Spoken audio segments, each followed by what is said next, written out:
शिक्षक आपल्या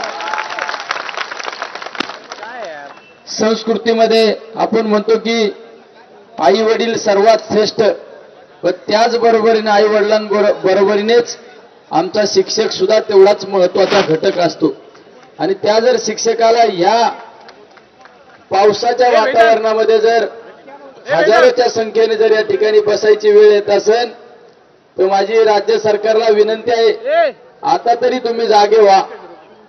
अरे ज्या शिक्षकाने माझ्या सर्वसामान्यांना घडवलं, तुम्ही ज्या खुर्चीवर बसले, तुम्हाला ज्यांनी ज्ञानदान केलं, त्या ज्ञानदान करणाऱ्या शिक्षकांवर जर ही वेळ असेल तर तुम्हाला त्या खुर्चीवर बसण्याचा सुद्धा काही अधिकार नाही.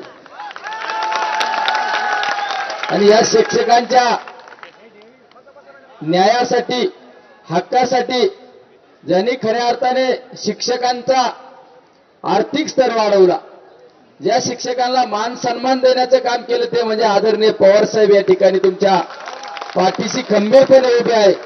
त्यामुळे तुम्ही काळजी करू नका. पवार साहेबांना ही टीव्हीद्वारे ज्यावेळेस बातमी कळाली, पवार साहेबांनी सांगितलं नाही, हा शिक्षक आपला सर्वांचा महत्वाचा घटक आहे आणि त्या शिक्षकांच्या पाठीशी, त्या शिक्षकांच्या खांद्याला खांद्या लावून आपण उभं राहणं गरजेचं आहे.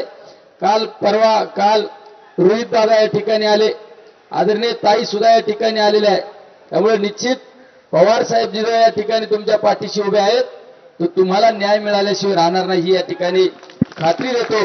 आणि सर्व शिक्षकांच्या आम्ही पाठीशी नाही, आम्ही तुमच्या खांद्याला खांदा लावून आम्ही सर्वजण तुमच्या बरोबर आहे, हेच या ठिकाणी आश्वासित करतो. थांबतो. रामकृष्ण हरी.